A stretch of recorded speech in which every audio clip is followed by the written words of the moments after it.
Blitz here on 94.1 as San Antonio Sports Star.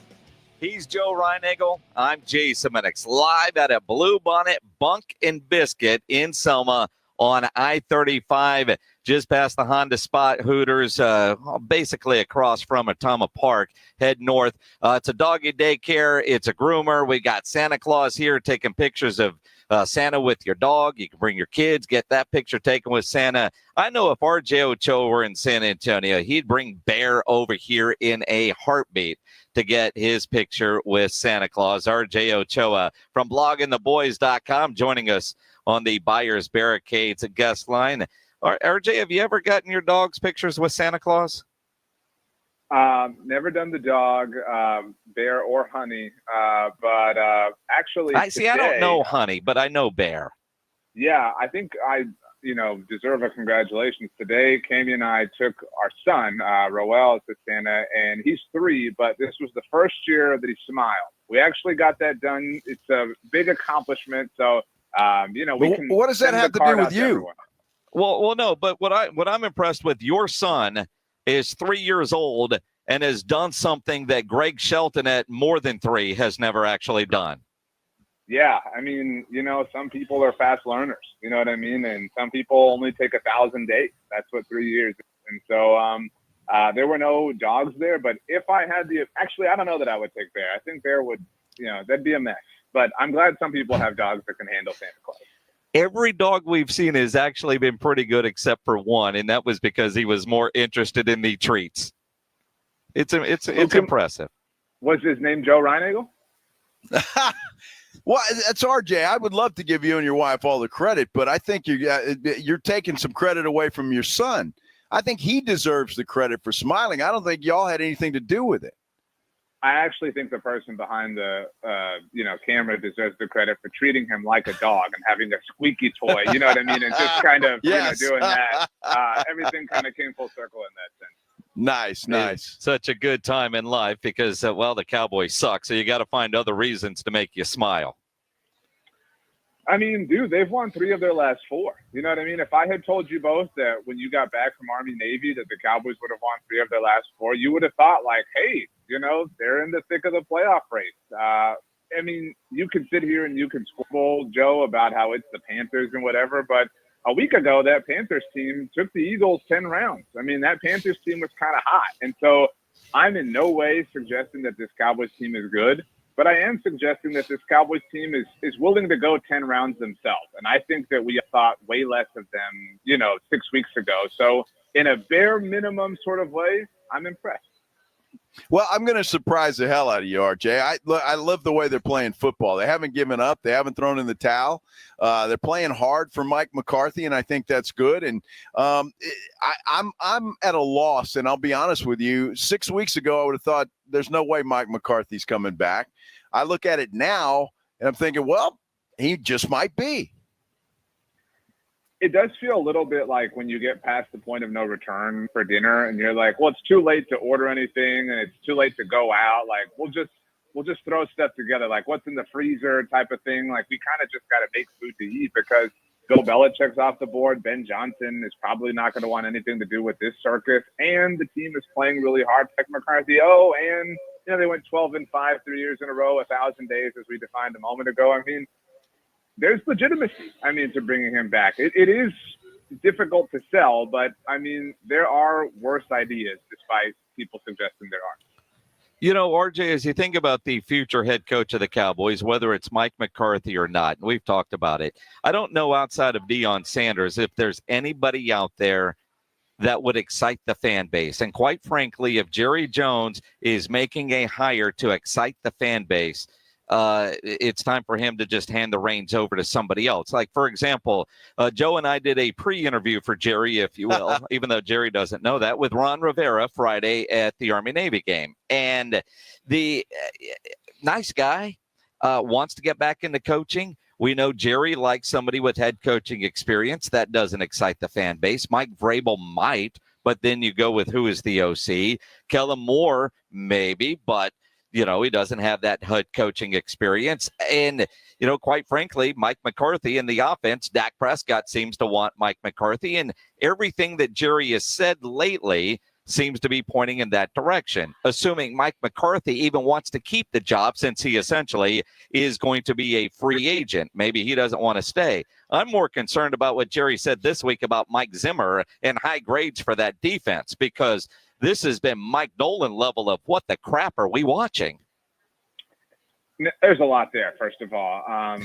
In sequence, yes, Ron Rivera is very boring. He did interview for the job that went to Mike Zimmer, for what it's worth. He also interviewed for the job that we're hypothetically saying he should interview for 17 years ago. When Wade Phillips got the job in 2007, they interviewed a much younger Ron Rivera, obviously. I am very stunned that I'm about to do this. Maybe I'm like Joe in this sense. Because I was with the two of you in Las Vegas when the Cowboys were about to hire Mike Zimmer. And I think you would both support me, very on record, that it was a horrible idea. It was lame. It was stupid. It was all the bad things. Man, it's kind of taking. I mean, dude, they have a turnover in 7 consecutive games. They have more than one, to be very clear. But they haven't done that since Mike Nolan in 2020. I mean, they haven't had a game like they just had with 4 takeaways and 6 sacks since 2004, when the defensive coordinator was Mike Zimmer. I mean, we could sit here and we could talk about how, the quality of competition is whatever. Like, we can try to poke holes in it all we want.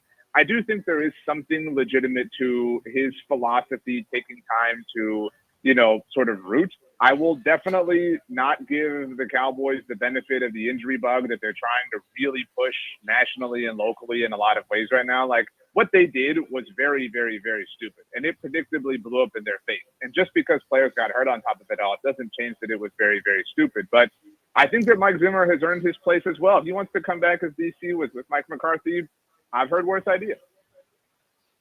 RJ, I get that, and but shouldn't that be McCarthy's choice? Though I get the feeling Zimmer wasn't McCarthy's. It wasn't his choice. I think Zimmer's the only one that would come here for a 1-year deal. I think Rivera and anybody else wanted more time than that, and that's why we end up with Mike Zimmer. I just feel like if McCarthy is given a new contract, and maybe he wants Zimmer. I haven't asked him. Maybe he does, but I mean, that's got to be his choice to make. And if it's not Mike Zimmer, you say goodbye, and he gets his own guy. I mean, I agree with that completely. Like, if we think about the most critical branches of what Mike McCarthy does, right, they're his coordinators and his quarterback, right? Like, being an NFL head coach, that's just the reality. And no disrespect to Bones Fossil, but it's really not even your special teams coordinator. So you get 3 choices: different legislative, judicial, and executive branches. But, it is what it is in some ways. So his first branch, his offensive coordinator, he didn't even get to choose, right, when he first got the job. It was, here's Kellen Moore, you're going to take it and you're going to like it. Okay, it took him a while, but he finally got to wrestle that one away. Defensively, he wanted Mike Nolan. It sucked. Hey, here's Dan Quinn. He's going to be so much better than anything you ever had. And it was awesome, but then he left. Oh, man, here's Mike Zimmer. The quarterback, he never got to choose. Now, I'm not trying to imply that he isn't pleased with Dak Prescott, but he didn't get to make any significant choices relative to this run here. So if that run does end in 3 weeks or whatever it is, and people look back and say stupid things like the Jason Garrett era was better than the Mike McCarthy one, let's remember that this man didn't get to choose any of the most important things that he was working with for the majority of his time that he held the post. So Bill Parcells' line about grocery shopping? Yeah, but it's more than the groceries at this point in time, right? Because if we live in the analogy where the groceries are the players, like, Mike isn't even getting to choose the kitchen equipment, right? He's like, oh, man, well, it's like when you, Jason, do a heroic job of thinking on your feet when you don't have access to a grill, and you're like, you know what, I can make the stovetop work and still turn in an amazing meal. Not everybody is that talented. I don't think Bill Parcells was. I don't think Mike McCarthy is. I mean, so you've got to be able to get the groceries, have the right cookware, have the pots and pans, and even after that, have the right kind of Tupperware to be able to store everything. Because if you can't, then what's the point of doing it all? For the record, it was Rob Thompson when the Oxnard Beach House grill was a piece of crap that actually saved steak night by taking everything inside on the stove. That was all Rob, not me. Yeah, I kind of think, I don't know if do you know how to operate a stove? No, I don't think so. Yeah. I can do a microwave or cook outside. That's about it. You had no problem taking all the thank yous that night, so I don't know what's changed in the last 18 months. That is not true either. That was all Rob. All right, RJ, we're going to play Who Do You Believe? Do you believe Stephen Jones or do you believe Jerry Jones? Stephen Jones, it sounded like would be open in a far-off land to maybe moving Micah Parsons. Jerry says he never said that, never interviewed. Nobody's ever uttered those words. I kind of think, look, it would take a big deal and something significant, but I have to believe the Cowboys would listen if somebody called. I think that you always listen when anybody calls about anything. And if you're not doing that, you're not doing your job, right? If you're that closed-minded to anything, then you wind up where the Cowboys are. Now, obviously, there's, reason and logic and, kind of calm minds that ultimately prevail. But what I would offer is that you've already watched some of the grains of the hourglass tick down by not getting this extension done a year ago. So you've already not done this in the best possible way. So, the 80-inch plasmas were on sale on Black Friday. You didn't get one, right? It's still holiday season. They got some 72s, but you're still thinking like, this would be awesome. But man, I had access to the 80 if I had just acted when, I decided that I wasn't going to for whatever reason, because you had the funds. We all know that you did. You were just lazy. You didn't want to get out. Maybe it was cold or raining or whatever the case. It's still, though, Joe, a 72-inch plasma. I don't know if they're plasmas anymore. I don't mean to sound old. I don't know. Are plasmas cool? Like, I don't know what it's called these days. Either way. I don't think so, right? Yeah. I think we just say flat screen now. Yeah, just TV. They're all flat screens now. Word. It's a cooler word. We can admit that at least. You keep telling yourself that, RJ Ochoa. Keep telling yourself that. RJ Ochoa, bloggingtheboys.com, joining us here on the Blitz as he does every Wednesday here on 94.1 at San Antonio Sports Star.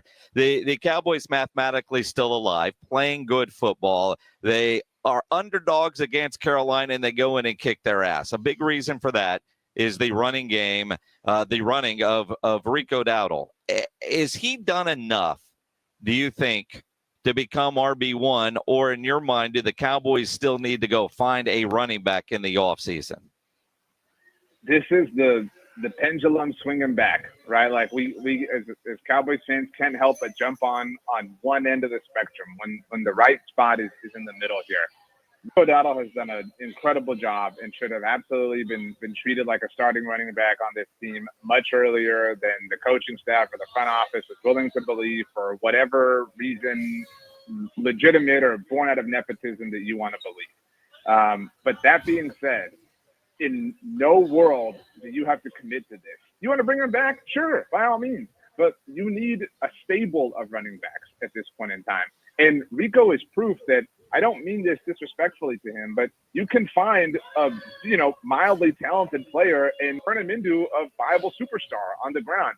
You don't have to swing big and jump to the other end of the spectrum either and go draft Ashton Genty with the 14th overall pick or whatever it ultimately winds up being. But you want to throw a day 2, day 3 pick at the position, bring Rico back, and you want to bring somebody back to sell some jerseys as well on top of it all, to be some sort of mascot with a helmet on, by all means. But you do not have to fall in love with Rico Dowdle at this point in time just because the last 4 weeks have been kind of cool. Well, RJ, it's interesting. I mean, obviously running back is a concern, but, man, the Cowboys have a lot of concerns. First pick in the draft, I mean, you got to go one of the lines, right? I mean, you have to go offensive or defensive line. I think running back, and I agree with you, everybody's all excited about Ashton Genty, and I'm sure he's going to be a fine NFL running back. But I just think drafting a running back number 1 or in the first round would be a huge mistake when the Cowboys have so many other needs that they need to address. There's a long list of these things, Joe, but that's the smartest thing that you've ever said. And also, it's very difficult for the YouTube audience, by the way, to get used to dogs walking past you. A Dalmatian just walked by Jason, and it almost concentration. But yeah, like the Ashton Genty conversation is going to get highly annoying, like big time annoying. And this is a franchise, again, that has swung back and forth along the spectrum for a decade now. And you would think that they would have learned their lesson 9 years ago when Darren McFadden ran for 1,000 yards, despite not being the starter early on the way Rico Dowdle wasn't this year. And then they had the 4th overall pick, and they spent it on Zeke. You don't have to draft Ashton Genty in the first round. That is a luxury. You are not in that position. You can't go buy the 72-inch flat screen. Right now, you need groceries, all right? You can wait. You can draft Cam Scatterbo in the 5th round, and you can, achieve total pure prominence. He already knows what it's like to dominate in that building. RJ Ochoa, bloggingtheboys.com. Sunday night, the Tampa Bay Buccaneers come to town. Baker Mayfield DNP today because of a knee injury. If he doesn't play Sunday, Cowboys have a chance. Crazier things have happened on Sunday Night Football, although I imagine he's going to end up playing. I think he plays. They're obviously fighting for a division race. Maybe if the Falcons were to lose Michael Penix's opening start early in the day, that would factor into their decision making. Who knows? But I might pick the Cowboys even if Baker plays. I mean, they are playing some really Cooper Rush. Like, we made all the lines about the defense and Rico Dowdle last week, rightfully and justifiably so. But Cooper Rush is playing the best football. He's finally starting to act a little bit aggressive, finally starting to throw a little bit down the field. And CeeDee Lamb, look, I would say that there has not been a better extension given to any single player in Dallas Cowboys history in 21st century than CeeDee Lamb. And I know we're not even through the first season since the extension's been signed, but to get super cliche, the guys that I want to give extensions to are the ones who are not going to blink when the crap hits the fan. This season has been full of chaos, partly because of how the Cowboys treated CeeDee Lamb. What has he done? Despite his quarterback missing games, despite not having any viable players opposite of him, despite the defense being so horrible and horrendous early on, he has balled out. He has kicked ass. He has been a metronome. He has been stable. He is the peak version of what you want a player to be who you're going to give a $90 million, whatever it ultimately was, contract. Uh-oh. We lose him? We lost him. No, I think we lost you, right RJ. here. What are you talking about? I'm right here. Well, you just kind of stopped mid-sentence there, right? None of us heard anything. I was singing songs about CeeDee Lamb and how he's been so amazing, and the fact that he has, right after getting his contract extension, that is who you want. And I would add that for Micah Parsons, too. People can roll their eyes, obviously, at him. But the fact that when we were all pointing and laughing, was like, hell no, we're not going to take. Like, we're going to be legit. And that they have, and that he has. I mean, he has legitimately and literally put on the Superman cape and saved them. Now, there might not be enough time to ultimately get off the ground, but that those are your two cornerstone dudes is the reason why you have a chance in the future. Like, if they had folded up and quit and just packed up shop, then, I mean, this would be really, really, really bad. But they are the heartbeat, and that they're playing the way they are is, I know it sounds lame and cliche, but it's inspiring. Well, you know what it is, because it would be very easy for a superstar, especially CeeDee Lamb, who we know is playing through a shoulder injury, to say, why am I going out there? We're not going anywhere this year. My respect level for CD has gone way up with what he has done essentially alone this year as wide receivers. I mean, just look at the target list from the Carolina game. I think he had more targets than everybody else combined, and he's getting all the coverage and still making big play after big play after big play. It's impressive. And again, that's the guy you want in the Fox with you, right? Like, that's the guy you pay him to be that great, even when Dak Prescott's hurt, right? You pay him to be that guy no matter what. And that he has, and that Micah is proof positive that you got two dudes who are doing the right thing. Now, hopefully the guys who are in charge up on top of Mount Pius or wherever they're, at Philly from these days, hopefully they're paying attention to that, because they've already played some stupid games and they have more than won their stupid prizes. And that Steven would have the audacity, the gall, to be like, I don't know, maybe we won't do this. Bro, like, we're sick of it. We're so exhausted by your little tricks at this point. Nobody's laughing. Nobody thinks it's fun. We're just annoyed. Yes. Yes, so just go out and go all in, right, RJ? Go all in. No, Joe. I have a question for Joe. It's a really important one. I mentioned before to you both, I'm technically part of a writers guild, and so very fortunate to get screeners for movies before, voting season and things like that. So it's kind of nice to be able to, I got, Gladiator 2 emailed to me yesterday, so I can watch that. It's pretty cool. But today I got Wicked emailed to me, and I'm going to watch it this weekend. And I know you saw it 3 times in theaters, including the sing-along version. How good of a movie is it? What should I be in store for? Well, I will tell you that I actually have seen Wicked. On my little magic box, I was able to watch it, and I didn't have to pay for anything. So it was really good. I will say, I kind of like looking at Ariana Grande. I won't lie to you. I mean, that was a big part of it for me. I don't know. My wife enjoyed it. It was okay. My wife really enjoyed it, though. Did you sing along? No, I didn't. I didn't know any of the songs. I mean, it's not like the Wizard of Oz where you know the musical songs. in the history of the earth. How do you not know the song? I don't know. I was just watching. It was kind of like when I had to sit through the Barbie movie. Were you watching or playing solitaire while it was on? Exactly. Exactly. So it was kind of like that, You guys got to get solitaire. I mean, come on. There's better games. There's newer games. Cut the rope. Angry Birds. You know what I mean? Like we can catch y'all up with the times if you're still playing solitaire. Spider solitaire. At least. Says the man who referred to it as a plasma television. Yeah. I'm not above admitting that, I've got a thorn in my eye too. You know what I'm saying? Like, so we're all in this together, which is what matters. You know what ultimately matters though, Jason? That Navy won. That's what matters the most.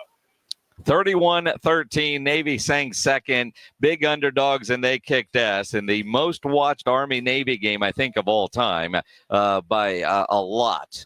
Incredible game to be at. Always is. RJ Ochoa, bloggingtheboys.com. Hopefully the Cowboys on Sunday night can do what you said, maybe pull out a win.